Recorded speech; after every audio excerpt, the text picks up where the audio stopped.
Political players diving deep into the public trough. I'm Brian Lilly with the Rebel.media. David Hurley is a name familiar to those that have been following Liberal politics for some time.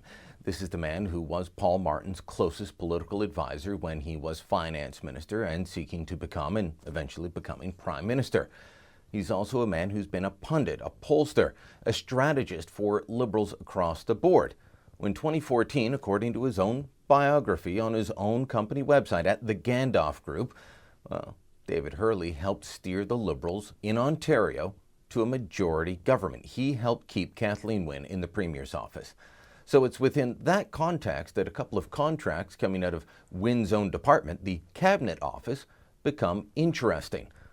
The biggest contract handed out in the last fiscal year by Kathleen Wynne's own department was to David Hurley's Gandalf Group. It was for $836,600 for research services.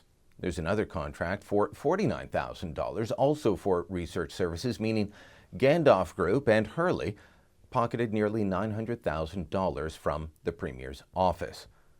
This seems a little suspect given that he's so close to the Premier. It seems suspect given that he was the campaign co-chair, that he was the man steering the campaign, the man given credit for her win. There's no other polling firms on the list of companies that were given contracts by Wynne's office in 2015-2016 fiscal year. Asked about this, her office, they wouldn't respond to direct questions on what type of research services or polling firm was performed by the Gandalf Group. They didn't ask other specific questions, but they made vague statements about polling being important for understanding where the public is. Here's a statement from Jennifer Beaudry in Wynne's office. Every company must be a qualified vendor of record and compete for a project against no less than 5 competitors. The final decision about which vendor is best suited for a project is made by a committee of at least 3 nonpartisan public servants. That's the official line, and that might be how it works in other departments. But according to Liberals that I've been speaking to, those that know how the Premier's office works, that's not how this specific office works. That's not how polling works when it comes to the Cabinet Office. These, according to my sources, were handpicked contracts awarded by the Premier to her campaign manager. And that has the opposition parties crying foul. PC leader Patrick Brown says this is just another case of Liberals helping Liberals. This is just another example of the Liberals' ethical lapses. Almost $1 million from Kathleen Wynne's office to someone who's the Liberal Party strategist, pollster, unacceptable. Another blatant example of how taxpayer dollars are being taken to benefit the Liberal Party. This is not about helping families with a child with autism, our crumbling schools, our hospitals. And this is just one of Kathleen Wynne's offices. How about the other ministries? How about those agencies that are associated with the government?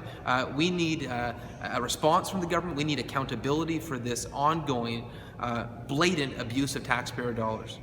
In a statement emailed to the Rebel, NDP leader Andrea Horwath says it's this sort of thing that leaves a bad taste in voters' mouths.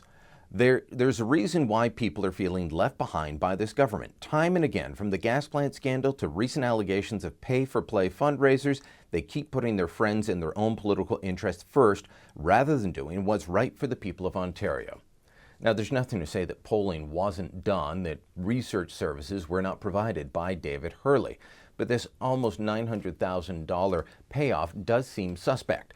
It's up to the Ontario Liberal government and the Premier to give greater transparency on what was actually provided for that money and explain why he's the only polling firm, the only research firm given contracts last year.